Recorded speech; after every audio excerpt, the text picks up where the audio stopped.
longevity in the sport of bodybuilding. For me, that's pretty much all I think about nowadays. You know, back in my earlier days, all I thought about was today. You know what I mean? Is what's going on right now, or a month from now, or this show coming up. And, you know, I'd get in there and I'd be, you know, squatting 600 pounds for reps, wrapping my knees, and, you know, just whatever it takes to make my legs big.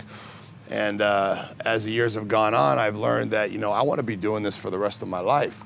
You know, when I'm in my 60s, 70s, I want to still be able to train. I still want to have a great body, and I want to still do what I enjoy and love, which is working out.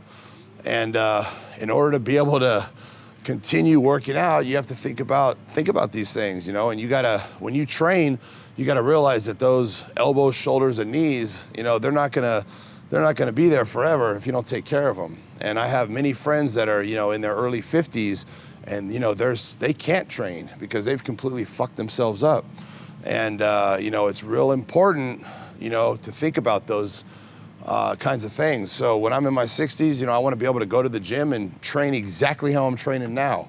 So I have to, you know, train smart. You know, I don't need to be doing behind the neck shoulder presses with, you know, 350 pounds for reps, because I know that's going to just destroy my shoulders. And, you know, so far so good. You know, my shoulders are in good shape. You know, I haven't had really too many injuries. My knees are good.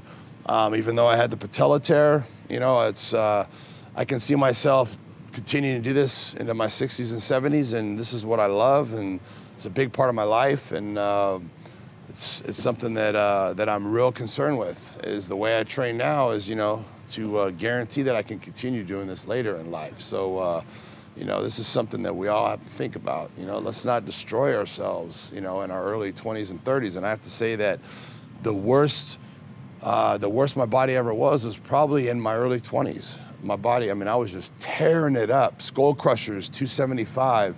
You know, my elbows ached daily. You know, I'd constantly be, you know, taking this, taking that, because I couldn't stand the pain in my elbows.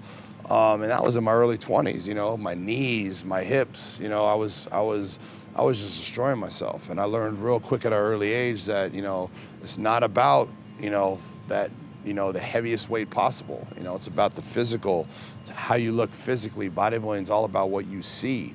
You know, it doesn't really matter. No one knows how much you're lifting. So, you know, now the way I train is light, smart, you know, moderate weight, going for the pump, squeeze, contraction, and, you know, judging myself by the mirror, you know, not how much weight I have on the bar. So it's just, you know, training smart and thinking about, you know, down the road later in life. So that's my advice on that.